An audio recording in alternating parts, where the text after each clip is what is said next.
तो show time explainer में आप सबका स्वागत है। और यहाँ पर एक्सप्लेन कर रहे हैं कॉन्ज्यूरिंग यूनिवर्स की एक और अमेजिंग मूवी को। तो गाइस, बचपन में आपका नॉस्टैल्जिया जरूर होगा, जहाँ पर आपको लगता होगा कि आपकी मम्मी आपको कुछ ज्यादा ही मारती है, तो आपको एक नई मम्मी चाहिए। तो गाइस, इस मूवी को देखने के बाद वो आपका बचपन का सपना हमेशा हमेशा के लिए टूट जाएगा, क्योंकि इसके अंदर एक ऐसा डिमोनिक औरत का रूप है जो बच्चों को अडॉप्ट करना चाहता है, बट मारने के लिए। देखते हैं स्टोरी को, जो है the curse of la llorona, जो एक हिस्पैनिक टेल और मिथ है, जिसके बारे में पूरे मैक्सिको और लैटिन अमेरिका में बात किया जाता है। जिसकी बैक स्टोरी है कि ला llorona नाम की एक बहुत ही ज्यादा ब्यूटीफुल लेडी थी, जिसको एक आदमी से प्यार हुआ, बट उसके आदमी ने उस पर चीट किया। इसलिए उसने अपने दोनों बच्चों को जंगल में ले जाके नदी में डाल के डुबो डुबो के मार डाला। जहां पर उस मोमेंट पे सिर्फ फायर ट्री उसके अंदर के गुस्से और जलन को देख पा रहा था। इस स्टोरी के बेसिस पे ये मूवी है, जहां पर हस्बैंड से रिवेंज लेने के लिए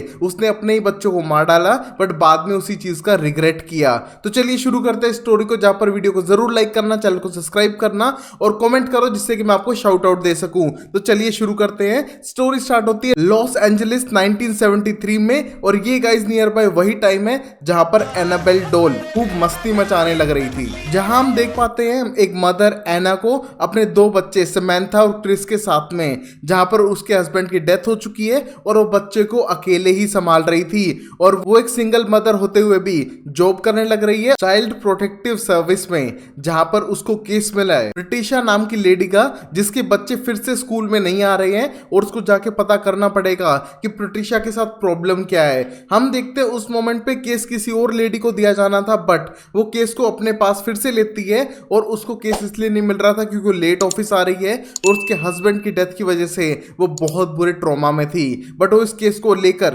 प्रिटिशा से मिलने के लिए चाहती है एक पुलिस ऑफिसर के साथ, जहां पर प्रिटिशा गेट खोलने के लिए बिल्कुल भी एग्री नहीं थी, बट एना के रिक्वेस्ट करने पे सिर्फ उसे अंदर जाने देती है, जहां पर उसका कहना था कि वो मेरे बच्चों को ले जाएगी और मुझे उन्हें बचाना होगा। बट यहाँ पर एना उसकी बातों पे ज्यादा यकीन ना करते हुए चुपचाप लॉक खोलकर बच्चों को बाहर निकालने लगती है और प्रिटिशा के अटैक करने पे पुलिस को अंदर बुला लेती है, जहां पर वो बच्चों को आजाद करते हुए सीधा अनाथालय में ले जाती है, जहां पर उनकी केयर बेटर होगी, क्योंकि इसकी माँ इन्हें बंद करके स्टोर रूम में रखने लग रही थी। बट उसकी माँ का कहना था कि इन बच्चों की जान खतरे में है और वो आकर उसके बच्चों को हार्म कर सकती है। बट हम देखते हैं एना को उसकी बात पे यकीन नहीं था और वो ऑर्फन में दोनों बच्चों को छोड़कर वापस घर की तरफ आने लगती है, जहां पर ऑर्फनेज में दोनों बच्चों को एक डिमोनिक लेडी दिखती है वाइट ड्रेस में, जैसे कि एक कातिल दुल्हन हो, जो उन दोनों पे अटैक करके उन्हें मार डालती है। वहीं अब एना के पास कॉल जाता है,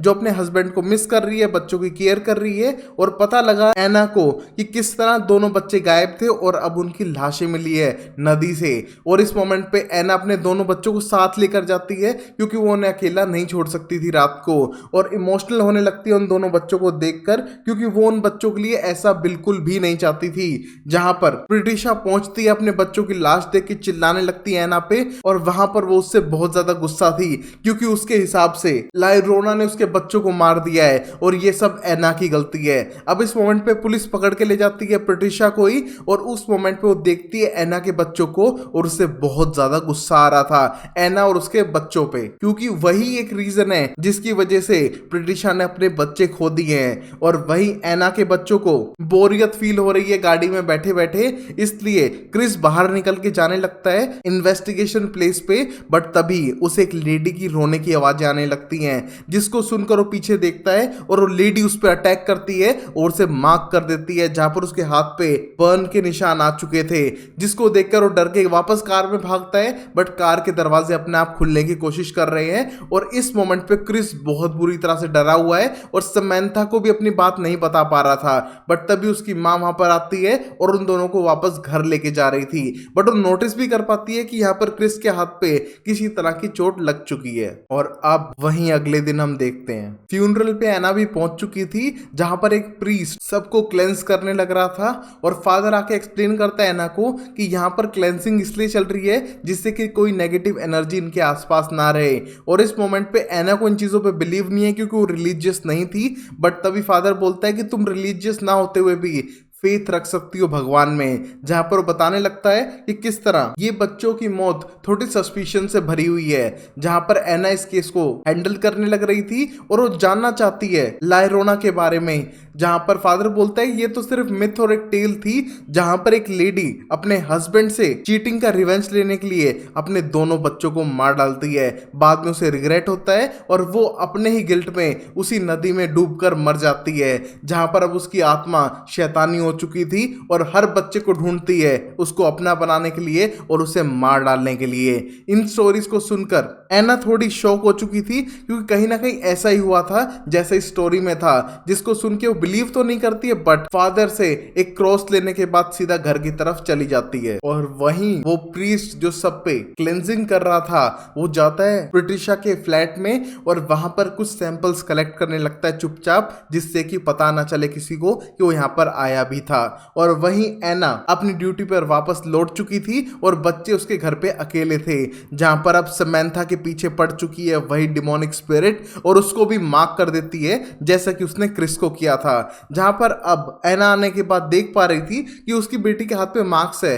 बट वो बता नहीं रही है कि क्यों है। और यहाँ पर डिटेक्टिव कूपर आ चुका है उनके साथ डिनर करने के लिए, क्योंकि जब से एना के हस्बैंड गए हैं वो थोड़ा लो फील कर रही थी, तो उनके दोस्त डिटेक्टिव कूपर उनके साथ टाइम स्पेंड करने के लिए आ चुके थे। जहां पर बच्चे थोड़े नाराज नजर आ रहे थे, जिनको देख के डिटेक्टिव कूपर समझ पा रहे हैं कि ये अभी भी अपने हस्बैंड और फादर को भूल नहीं पा रही है फैमिली, और वो उनको इमोशनल सपोर्ट देने के लिए वहां पर आ चुका था। और अब रात को एना सारे सबूतों को फिर से रिव्यू करने लग रही थी जो प्रिटिशा के केस से जुड़े हुए थे, बट तभी उसे एक नॉकिंग की साउंड आती है और नीचे जाके देख पाती है कि तो उसका बेटा नींद में गेट खोलने की कोशिश कर रहा है। उसे वापस सुलाने के लिए ले जाने लगती है, बट गेट अपने आप खुलता है, जिसको देखकर एना एकदम घबराते हुए जल्दी से गेट बंद करती है और अपने बच्चे को उसके रूम में ले जाके सुला देती है। बट तभी उसे एक मिरर में दिखता है वही शैतानी औरत का साया जो कातिल दुल्हन के रूप में आके उसे डराने की कोशिश करती है, जिसे देखकर अब एना को यकीन होने लगा था कि शायद ये डिमोनिक स्पिरिट रियल है और उसको अपने बच्चों की जान बचाने के लिए उनके पास ही रहना पड़ेगा, जहां पर वो पूरी रात जगकर अपने बच्चों की प्रोटेक्शन कर रही थी। और अब अगले दिन एना सीधा जाती है प्रिटिशा के पास उसका बयान लेने के लिए कि क्या उसने अपने बच्चों को मारा है, बट उसका कहना था कि उसने नहीं किया, ये लायरोना ने किया है, वो डिमोनिक स्पिरिट, उसने उसके बच्चे उससे छीन लिए तुम्हारी वजह से। जहां पर वो एना को ब्लेम करती है और बताती है कि उसके बच्चे मरने पे उसने गॉड को नहीं लायरोना को प्रे किया, उसके बच्चे लौटा दे और यहाँ पर एना के बच्चों को ले ले। जहां पर शायद उसके बच्चों को लायरोना दिखने लगी होगी, उसकी रोने की आवाजें सुनने लगी होंगी और वो उसके बच्चों के लिए आ रही है। जहां पर ये सब सुन के एना इमोशनल होने लगती है, क्योंकि वो अपने बच्चों को नहीं खोना चाहती है, बट यहाँ पर प्रिटिशा तो यही चाहती है रिवेंज लेना उससे, क्योंकि अगर एना के बच्चे जिंदा रहेंगे तो वो अपने बच्चों को वापस कैसे ले पाएगी लायरोना से डील करके।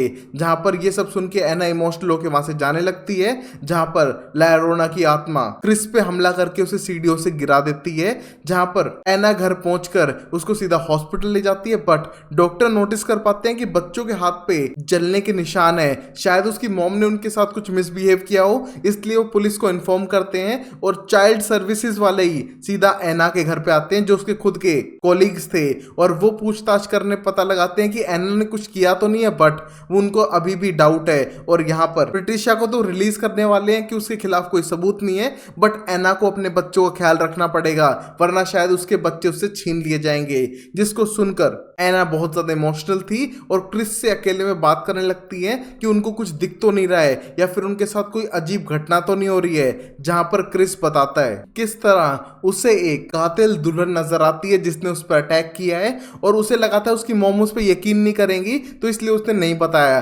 बट गाइस, हॉरर मूवी में पहली बार एक माँ ने अपने बच्चों पे यकीन किया है कि भाई उनको भूत दिख रहा है तो रियल होगा, और उनका साथ देती है। बट तभी लायरोना शिकार बना रही थी समैंथा को, डुबा के मारने के लिए। बट यहाँ पर एना पहुंच जाती है उसकी जान बचाने के लिए, तो सीधा एना पे अटैक करती है और उसको भी बर्न करने की कोशिश करती है। जहां पर एना अपनी बच्चों की जान बचाने के लिए गेट बंद करती है और अपने बच्चों को वहां से भगा देती है। और उसके हाथ पे वो मार्क आ चुका था जिसको दिखाने के लिए वो सीधा फादर के पास जाती है, क्योंकि शायद फादर ही इस चीज का कोई सॉल्यूशन बता सकते हैं या फिर उस पर यकीन कर सकते हैं। जहां फादर उस पर बिलीव भी करता है और एक्सप्लेन करता है कि हाँ ऐसा हो सकता है कि कोई डिमोनिक हो, बट चर्च की हेल्प में टाइम लगेगा, तुम्हारे पास क्या इतना टाइम है। और उसको यकीन हुआ था इन सब चीजों पे क्योंकि उसने एक डोल के अंदर एक डीमन देखा था जिसने उसे धोपी पछाड़ मारी थी, तब से उसे डीमन पे यकीन हो गया है। जहां पर वो हेल्प के लिए उनको एक पता देता है जो चर्च के तरीके के खिलाफ होकर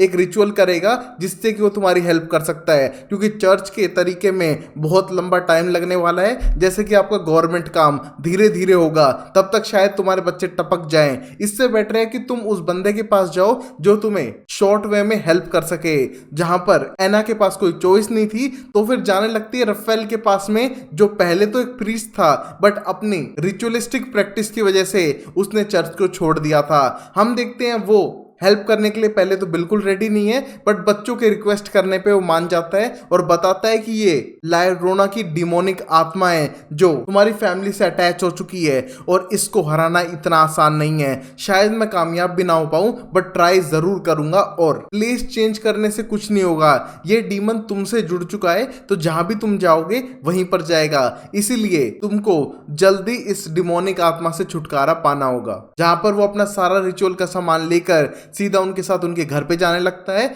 और एग्स को पूरी बिल्डिंग के हर कोने पे टच करने के बाद फोड़ता है, जिसमें से ब्लैक कलर का लिक्विड निकलता है जो बहुत ही ज्यादा वियर्ड था। बट रफेल के हिसाब से इसका साफ मतलब है कि वो डिमोनिक स्पिरिट यही है। जहां पर अंडे अपने आप घूमने लगते हैं और समझ पा रहे थे कि वो डीमन को डिटेक्ट कर पा रहे हैं, और ये उनका हिस्पैनिक तरीका है भूतों को डिटेक्ट करने का, जिसको देखकर एना को पहले तो यकीन नहीं हो रहा था बट अब उसे डर लगने लगा है कि वो अपने बच्चों की जान इस डीमन से कैसे बचाएगी। और अब अंधेरा करते हुए लायरोना आ चुकी थी बच्चों पे अटैक करने के लिए। जहां पर पहले वो एना को पटक के मारती है कि वो डिस्टर्ब ना करे उसकी पूरी प्रोसेस में, जहां पर वो बच्चों को मारने वाली थी। और यहाँ पर फादर को भी 2 झपाड़ लगे थे जिसके बाद वो उठ नहीं पा रहे थे। जहां पर अब वो बच्चों को अपने काबू में करते हुए यहां से खींच के ले जा रही थी, बट तभी फादर होश में आते हैं और वो क्रिस का पैर पकड़ते हुए वापस घर में खींचते हैं और लायरोना पे कुछ सीड्स फेंकते हैं जिससे कि लायरोना जलने लगती है।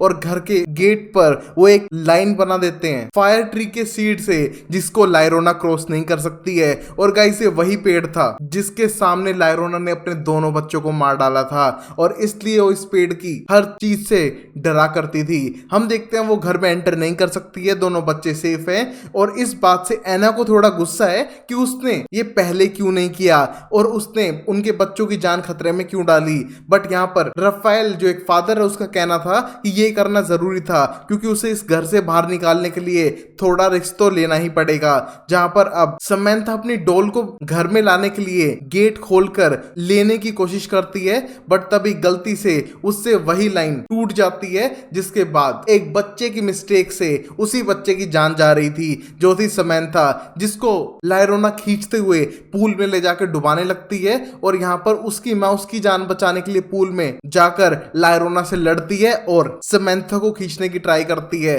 बट उसके पास पावर नहीं है भूत जितनी कि वो उससे लड़ सके। बट तभी फादर वहां पर आकर पानी को होली वाटर में बदल देते हैं, जिससे कि लायरोना डर के वहां से भाग जाती है। और इस मोमेंट तक एना के पास लायरोना का नेकलेस आ चुका था और वो अपने दोनों बच्चों की जान बचाकर घर में ला चुकी है, बट उसकी बेटी समंथा अब लायरोना के कंट्रोल में थी और उसको रोकने के लिए उसे दोनों बच्चों को क्लोजेट के अंदर बंद करना पड़ेगा, वरना वो लायरोना के कंट्रोल में आके वहां से भाग सकते हैं। और गाइस यही सेम स्टोरी प्रिटिशा के साथ भी हुई थी, जहां पर उसने अपने बच्चों को स्टोर रूम में बंद कर दिया था लायरोना के कब्जे में आने से, बट उस टाइम उसकी सुनने वाला कोई नहीं था। और यहाँ पर एना के पास फादर है जो उसको हेल्प कर रहे थे। बट तभी हम प्रिटिशा को देख पाते हैं जो घर में आने के बाद दोनों बच्चों को लायरोना को सौंपना चाहती है, जिससे कि डील कर सके अपने बच्चों की और उन्हें वापस पा सके। और गाइस अगर आपने प्रिटिशा को कहीं पहले देखा है तो प्लीज याद करने की कोशिश करो, पोज करके कमेंट करो, और मैं आपको बता देता हूं कि ये कोई और नहीं द मम्मी सीरीज की अनुक्षणा मोंथी गाइस सेम एक्ट्रेस है जो प्रिटिशा प्ले कर रही है, जो इन दोनों बच्चों को मारने के लिए रेडी है अपने बच्चों को बचाने के लिए, और वो लाइन को तोड़ देती है जहां पर अब लैरेना आने के बाद सबको पटक कर मारती है। सबसे पहले एना को बेसमेंट में बंद करती है कि वो उसको डिस्टर्ब ना करे और बच्चों की तरफ भागने लगती है। बट इन बच्चों के पास लायरोना वाला नेकलेस था जो उसकी मॉम से उन्हें मिला था, और उसको लेकर वो सीधा रूफ टॉप की तरफ भागने लगते हैं जहां वो अपने आप को बंद कर लेते हैं। बट लायरोना उन तक पहुंच चुकी थी और उनकी तरफ बढ़ती है उन्हें मारने के लिए। बट बच्चे उसको उसका नेकलेस दिखाकर उसको याद दिलाने की कोशिश करते हैं कि वो पहले क्या थी। बट जैसे वो पीछे हटते हैं उससे डरते हुए वो शीशे में उसकी रिफ्लेक्शन उसे दिखाकर डरा देते हैं, जहां पर अपने रियल डिमोनिक रूप में आके फिर से वो बच्चों को मारने की कोशिश करती है। जहां पर अब प्रिटिशा को थोड़ी अकल आ चुकी थी कि शायद लायरोना उसके बच्चों को वापस नहीं करेगी और क्यों इन दो बच्चों को मारना, जहां पर वो खुद ही बेसमेंट का दरवाजा खोल के एना को रिलीज करती है, जहां पर एना ऊपर जाकर प्रीस्ट की हेल्प करती है जो लायरोना को रोकने की कोशिश कर रहा था, और एक फायर ट्री के वुड से बने हुए क्रॉस को उसके सीने में मारती है जिससे कि उसकी मौत हो जाती है। जहां पर ये डिमोनिक स्पिरिट अब हमेशा के लिए खत्म हो चुकी थी और इन दोनों बच्चों की जान बच चुकी है। जहां पर ये स्टोरी खत्म होती है लायरोना के अंत के साथ में, जहां पर प्रीस्ट को बड़ी खुशी हुई इन सब बच्चों की जान बचाकर। बट प्रिटिशा अपने बच्चों को खो चुकी है और एना ने अपने बच्चों को बचा लिया है फादर की हेल्प से। बट गाइस अगर आप भी बचपन में कभी कहते थे कि मुझे नई मम्मी चाहिए तो प्लीज लायरोना को कभी बुला सकते हो, और अगर नहीं बुलाना हो तो कमेंट बॉक्स में बताओ किसे बुलाना चाहोगे। तब तक के लिए वीडियो को लाइक करो, चैनल को सब्सक्राइब करो और देखते रहो show time explainer amazing series के लिए। तब तक के लिए take care, bye bye, sayonara and Tata.